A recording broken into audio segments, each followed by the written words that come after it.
সবাই কেমন আছেন? আজকে হ্যামস্টার নিয়ে কিছু ইনফরমেশন শেয়ার করব। সেটা হচ্ছে আমরা যারা হ্যামস্টারে কাজ করতেছি, আমাদের যে র্যাঙ্কটা আছে, আমার আছে এখন গ্র্যান্ড মাস্টার।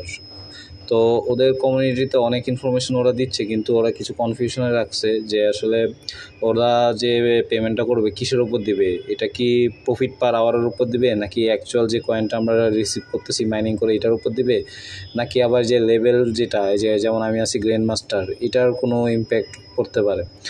তো যতটুকু আমি অ্যানালাইসিস করে বুঝতে পারছি যে আসলে আমাদের এই যারা কাজ করতেছি আমরা হ্যামস্টারে, আমরা এটা আপডেট করে 1 বিলিয়ন করে লর্ডে আপডেট করব।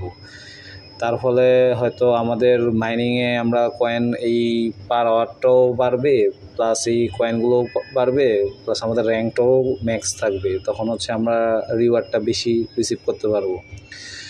তো যাই হোক, তো আমরা এটা আপডেট করার জন্য যে আমরা আপডেট দিচ্ছি মাইনিংয়ে, তো এগুলো আমরা একটু বুঝে শুনে আপডেট দিব। বিশেষ করে যেমন নিউ কার্ডটা প্রতিদিন চেক করব যে কোনো নিউ কার্ড আছে কি না। তারপর হচ্ছে আমরা যেমন এটা আমি যে আপডেট দিই, তাহলে আমার 3.15K, আমার অল্প মানে 600 সামথিং এরকম কিছু একটা কয়েন লাগবে। এইটা আপডেট অল্প কয়েন দিয়ে আমি 3 পাচ্ছি।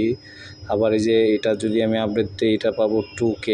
মানে এটা একটু চেক করে আপডেট দিব যে আসলে কত অল্প কয়েন দিয়ে আমি কত বেশি কয়েন পার আওয়ার আপডেট দিতে পারি। তো নতুন নতুন আপডেট আসে, যেমন এটাতে 4.21K পাবো। তো এরকম দেখে দেখে আমরা আপডেট দিব। এটা 3 মিলিয়ন লাগবে, দিয়ে দিই, খারাপ না। আর হচ্ছে ডেইলি টাস্ক যেগুলো, যেমন হচ্ছে আমি এখন এটা কমপ্লিট করিনি, একটু পরে করব। Daily rewards, daily keeper, daily combo, এগুলো আমরা কমপ্লিট করবো। কম্বোতে কতক্ষণ আছে? 2 ঘন্টা আছে, এখন আছে। হ্যাঁ, এগুলো কমপ্লিট করে ফেলবো। ওকে, ঠিক আছে, আজকে হ্যামস্টার নিয়ে এতটুকুই। Thank you.